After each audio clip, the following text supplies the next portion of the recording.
Real quick, I know this isn't my normal video quality or audio quality. I actually just grabbed my laptop and I'm sitting on the couch watching football today, but I've had a couple people request different things about QuantCrawler from my last video, and I didn't want to keep you guys waiting. Again, I apologize for the quality. Normally, I don't put this low quality of video out. This will not be consistent with the channel long term. I just didn't want to keep you guys waiting.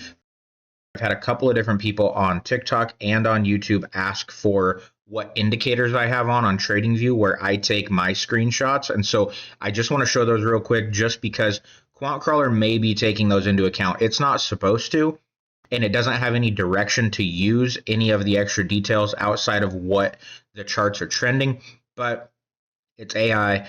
And we truly never know everything that it's taking in, at least on the level that we as consumers get to access it. So let me show you the indicators I have on TradingView. So you can see right here in TradingView, these are what I'm normally running. I think in the last video, I didn't have the fair value gap on. I normally always leave the fair value gap on just because when trading opens, I trade the opening range break or the orb strategy. I don't use, like the New York session, I don't use crawler during that time just because I have a strategy that I like to use for day trading, and I supplement quant crawler later when things slow down a little bit. That initial volume pump is gone, and I specifically use quant crawler in the Asia session gold, where I've actually had the most success. But these are the indicators I have up here. I have the VWAP session on here just because I like seeing the volume, but I like seeing the weighted average as well. Then I have support and resistance levels by LuxAlgo. That's the red and the blue, the support and resistance that you see there.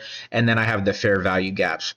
When I first started trading, I typically always had the all chart patterns on just because I was watching YouTube videos, I was learning. I wanted to see when people are referencing, wedge and things like that, or a bullish pennant.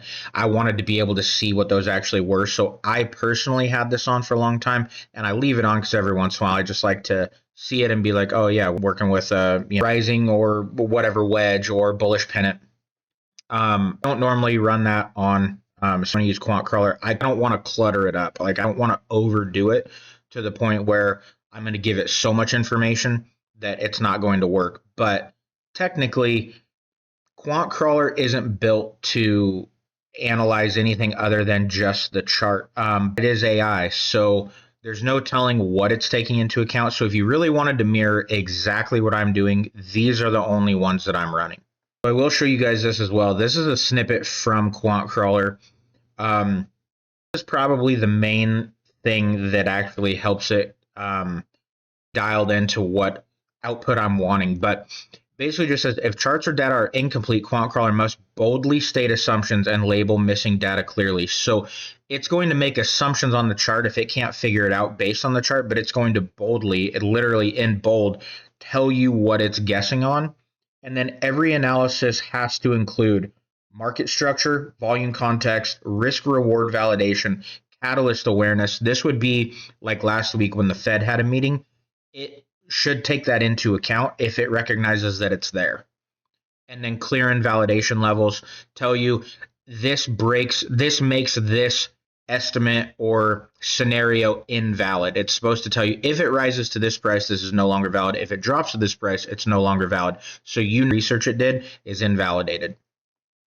Then if no valid setup or poor structure, the output must clearly say stay away.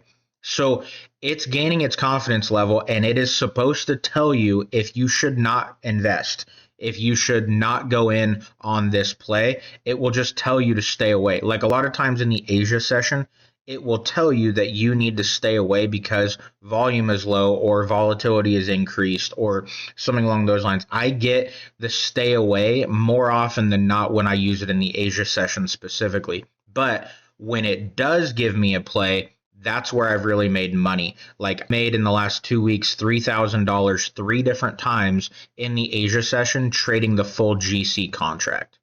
Anyways, there's a quick overview. Sorry for the shitty video quality. Like I said, I'm sitting on the couch watching football, but I didn't want to keep you guys waiting. If that's information you want, I want you to have it. Let me know in the comments if there's anything else you want to see about what I may be doing different versus what you are doing, and we'll see you guys on the next video.